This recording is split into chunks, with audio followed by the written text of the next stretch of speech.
আসসালামু আলাইকুম রহমতুল্লাহ বারকাতুহ। ওয়ালাইকুম আসসালাম রহমতুল্লাহ বরকাতুহ।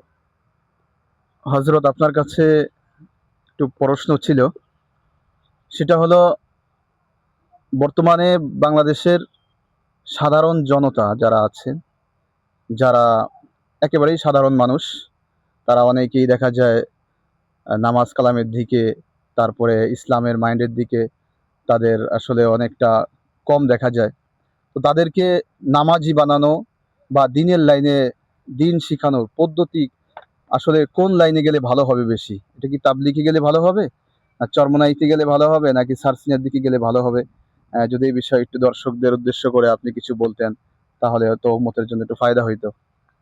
আলহামদুলিল্লাহ, ধন্যবাদ। খুব গুরুত্বপূর্ণ একটা কথা বলছেন যে আমাদের সমাজে আমরা আসলে বাংলাদেশটা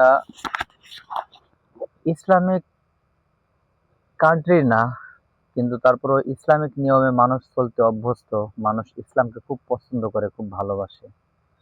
তো এদের ভিতরে মাশাআল্লাহ আমরা যেটা দেখি যে চরমোনাই, সারসিনা, তাবলিগ জামাত, এই তিনটা ব্যক্তি কিন্তু সঠিক বলে আমরা বিবেচিত করি। এই জন্য যে যদি কোনো ব্যক্তি নামাজ না পড়ে, সে দেখা যাচ্ছে সারসিনা গেল, সারসিনা ৩ দিন সময় দিলে অন্তত এই ব্যক্তিটা নামাজটা পড়তে পারতেছে।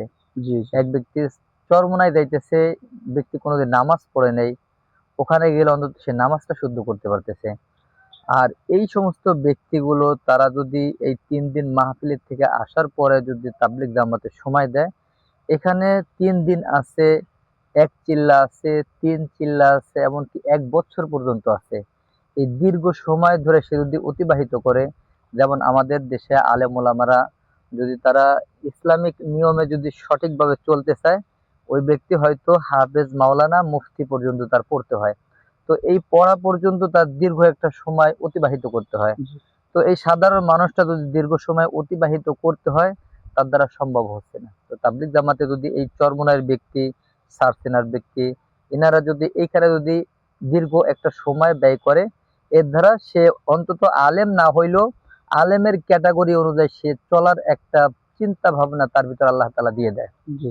এই জন্য আমি বলবো, যে ব্যক্তি সারসিনা গেছে আলহামদুলিল্লাহ সে নামাজি হয়েছে, মাশাআল্লাহ ভালো। যে ব্যক্তি চরমোনাই গেছে সেও আলহামদুলিল্লাহ নামাজি নামাজি হয়েছে, ভালো। কিন্তু এখন নামাজটা যদি শুদ্ধ করতে হয়, পরিশুদ্ধ করতে হয়, ইসলাম অনুযায়ী পরিপূর্ণ জীবন বিধান অনুযায়ী যদি চলতে হয়, এই ক্ষেত্রে তার জন্য তাবলিগ জামাতের সময় দেওয়াটা প্রযোজ্য মনে করি আমি, ইনশাআল্লাহ।